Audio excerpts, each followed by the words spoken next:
So how do you know which frequencies to apply EQ at to improve a sound? Or how much boost or cut to use? Well, as I said, ultimately you learn through experience. But here are a few guidelines to get started. The first thing to do is to begin to get the tonal quality of different frequency ranges in your head, so you can recognize areas of a sound that you may want or need to address with EQ. Let me start with a drum kit. The different drums and cymbals, with their strong overtones, contain energy at a wide range of frequencies within that 20 to 20K range of hearing. You remember the broad frequency ranges I referred to earlier: lows, low mids, mids, high mids, and highs. Musicians and engineers have a kind of descriptive jargon they often use to describe the sound quality within these ranges. Let's start there. But before I do, let me address the other consideration besides frequency range: how much boost or cut should be applied. Well, there are no hard and fast rules. It depends on the sound, the recording, the mix. But in general, with natural acoustic sounds, a few dB boost or cut, like around 3 or 4 dB or so, is easily enough to make a noticeable change and get the job done.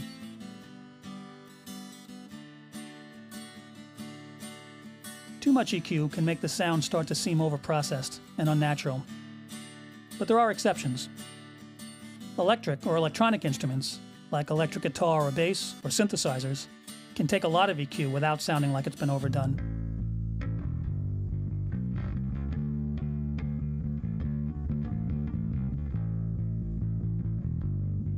And drums can often accept much stronger boosts or cuts and sound good. In fact, most drums we hear on commercial recordings are EQ'd and compressed to sound fairly hyped, compared to the actual sound of a live drum kit in a room. But that's usually what we're going for. Keep an eye on the amount of gain applied as I go through these EQ examples.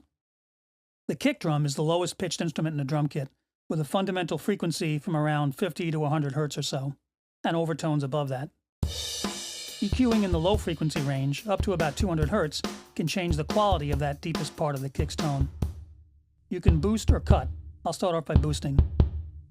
If I add some EQ at 50 Hz, the tone becomes deep. Move the center frequency up to 100 to 150 Hz, and instead it might be described as boomy.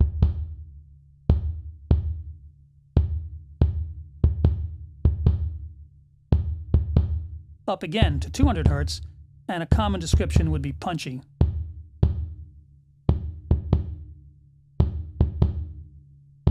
So if a musician or producer asks for more depth or less punch, you'd have a pretty good idea of which frequency range to go to. Moving up to the mid-range, I'll start EQing the snare drum as well. Sounds that have a lot of mid-range energy are often described as sounding boxy. Stick your head in a cardboard box and speak, and you'll immediately see why. The resonance within the box is based on the size of the enclosure, and this is true with instruments also, especially drums. If I boost at various lower, mid, and mid-range frequencies, you can hear the particular quality of boxiness associated with the different frequency ranges. But in mixing, too much mid-range energy in any one instrument might not leave enough room tonally for other tracks to be heard as clearly as you'd like. So it's pretty common to cut mids, especially when the instruments have been close-mic'd. Let me run through the mid-frequencies again, this time cutting, which would be a very common approach when EQing drums.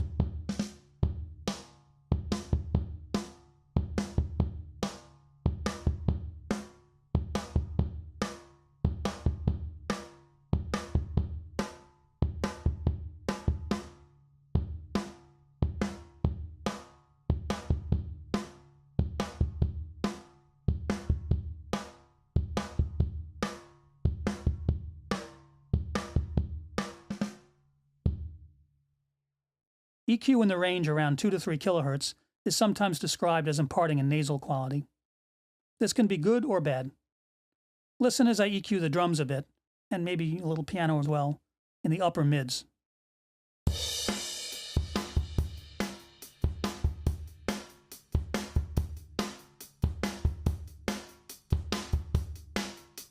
A boost around 5 kHz and just above is often referred to as adding presence, which can make an instrument or voice seem closer, more forward in a mix. Many vocal mics have such a boost of a few dB built into the design to help the vocal project above the band.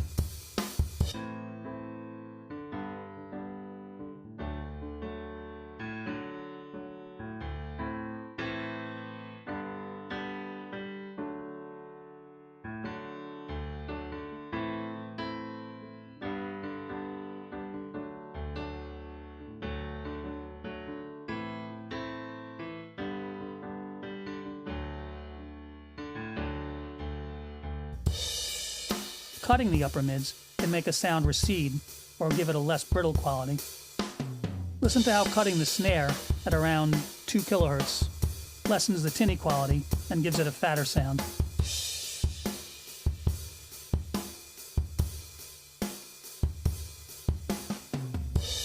See how boosting the kick drum at around 4 kHz emphasizes the slap of the beater hitting the drum skin, adding a little definition to the kick's attack.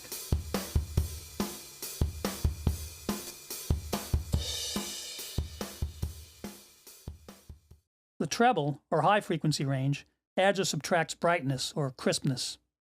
But there are different qualities of bright. Listen as I add a little treble from 6K up to about 10K.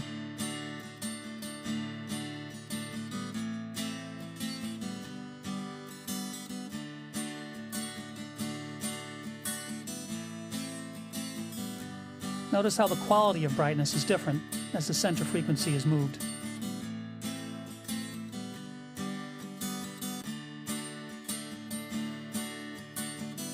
Boosting the very high end from around 12 to 14K and up can be very subtle, since the overtones and harmonics up there in most instruments are fairly weak, and so is our hearing.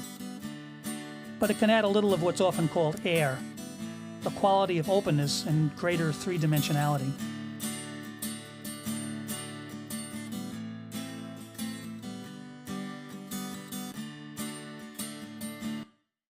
On the other hand, since many instruments, like say kick drum or electric bass or guitar, don't have much harmonic or overtone content that high up, rolling off the high end can clean up those tracks, removing any high frequency noise or leakage without really impacting the tone of the instrument.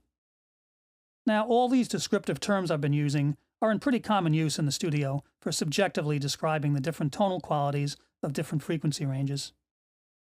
Next up, I'll continue with EQ by giving some examples of typical approaches to EQing a few instruments and applying EQ in context of a mix.